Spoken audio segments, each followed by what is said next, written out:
ఒంటరిగా ఆడపిల్ల దొరికింది కదా అని అత్యాచారం చేయబోతావా? నీలాంటి వాడిని ఓలమ్మో ఓలు దేవుడు, ఇదేట న్యాయం? అక్కల్లారా అన్నల్లారా ఆ పిల్లని ఆడు రేపు చేస్తుంటే నేను అడుకోపోతే అటు తిరిగి ఇటు తిరిగి కిందట్టి మీదట్టి ఆ నేలని పోలీసుడు మీదట్టి అసుతున్నాడా? ఏమిటి, నేను రేపు చేయబోయానా? కావాలంటే ఆ అమ్మాయినే పిలిచాడుగు.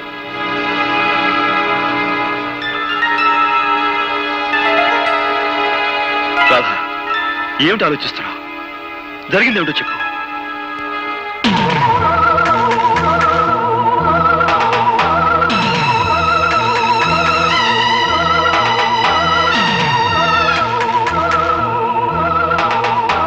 రాధా, వీడి వాగే వాగుడికి నువ్వు నోరు తెరిచి నిజం చెప్పి వీడి నోటికి తాళం వేయి.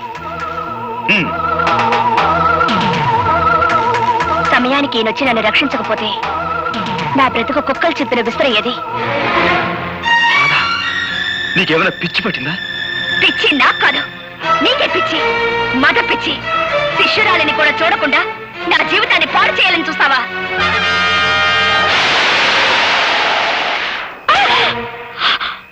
పెళ్ళీడు వచ్చిన ఆడపిల్ల మీద నువ్వు చేసుకోవడం తప్పు. బా నువ్వెన్నైనా చెప్పు, రేపు జరగబోయే పంచాయతీకి అబ్బాయి వెళ్ళటం నాకు ఇష్టం లేదు. నువ్వు నోరు మీద. ఈ ఊరికి ఒక కట్టుబాటు ఉంది, అందరూ దానికి కట్టుబడి ఉండాలి. నానా, దయచేసి ఈ విషయంలో ఎవరు తలదూర్చొద్దు. అది మనిషి కాదు, రాక్షసి. అందుకే కుట్టాను. ఎందుకు నువ్వు అనేదేమిట్రా? పంచాయతీకి వచ్చి నేను క్షమాపణ చెప్పాల్సిన అవసరం నాకు లేదు అంటాను. సరే, నువ్వు వెళ్ళకపోతే నీ బదులు నేను వెళ్ళి పంచాయతీ ముందు నిలబడతాను రా. అమాయకమైన ఈ కేమె ప్రజానీకానికి ఈ ఆముదాలాశ్రయ దండాలు దండాలు. ఇంత ఘోరంగా దారుణంగా జరిగిపోన సంఘటన మొత్తం ప్రజానీకానికంతా తెలుసు. కానీ నా మీద లేనిపోని నేరాలు మోపాలని పెద్ద డ్రామా యాక్టింగ్ చేసేస్తున్నాడు ఈ హార్మోనియం పెట్టిగాడు. జరిగిన ఈ సండాలపు విషయాన్ని పోలీస్ కేసుగా నమోదు చేసేసి ఈ డుక్కు నయాల్ని ఏ కీలు కా కీలు, ఏ జాయింట్ కా జాయింట్ తీసేయగలం.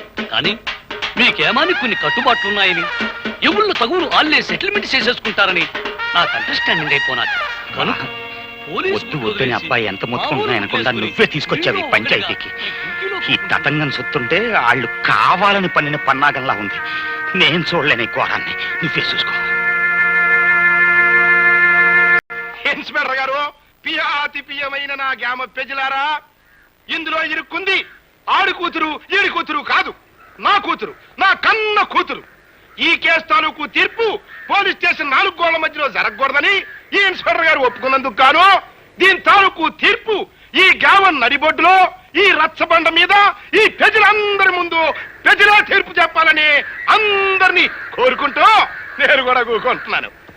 ఎప్పుడూ తీర్పు చెప్పేది మీరే కదా, కానివ్వండి. నిజమేననుకో, తగు మా అమ్మాయికి సంబంధించింది కదా. మీ నిజాయితీ మీద మాకు నమ్మకం ఉంది, మీరే తీర్పు చెప్పండి. ఈ ఊళ్ళో ఉన్న ఆడపిల్లలందరూ నా సొంత కూతుళ్ళు లాంటి వాళ్ళు. ఒక ఆడపిల్లని మానభంగం చెయ్యబోయాడు అంటే అది ఘోరమైన నేరం.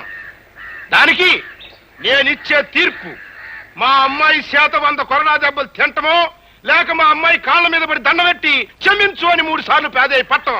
నేను ఏ తప్పు చేయలేదు. చెయ్యని తప్పుకు ప్రాణం పోయినా క్షమాపణ కోరను. ఆహా, చెయ్యిన తప్పుకి క్షమాపణ కోరుకోవడం నామోసి అన్నమాట. అయితే చేసిన తప్పుకి కొరడా దెబ్బలు తిను.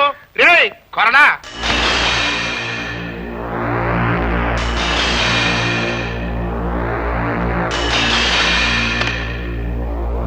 అది కట్టేట్రా.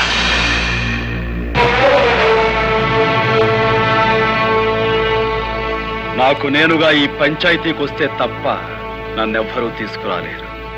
నాకు నేనుగా దెబ్బలు తింటే తప్ప నన్ను కట్టి కొట్టే మునగాడు ఈ చుట్టుపక్కల లేడు.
గోపికన్ని కొరడాతో కొడుతున్నారమ్మా.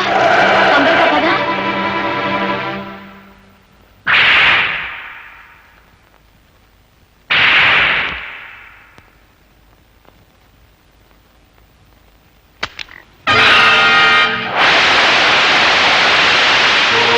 నీ ఆవేశం తగ్గిందా? నీ పగ చల్లారిందా? అన్యాయంగా నన్ను 100 కొడా దెబ్బలు కొట్టి నలుగురిలో నువ్వు అవమానించిన నీకు 100 ఏళ్లకు సరిపడే శిక్ష వేస్తాను.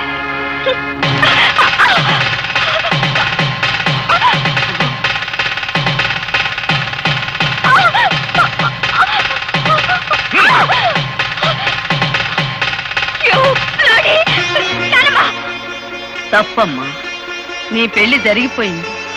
జరగవలసిన వాడితోనే జరిగింది. బలవంతంగా తాళి దంచుకునే వాళ్ళ మూర్ఖత్వాన్ని చూసి ఎవ్వరూ జాలిపడరు. నేను చెప్పేది శ్రద్ధగా విను. ఆ తర్వాత మెళ్ళో తాళి ఉంచుకుంటావో తెంచుకుంటావో నీ ఇష్టం. తెలుగు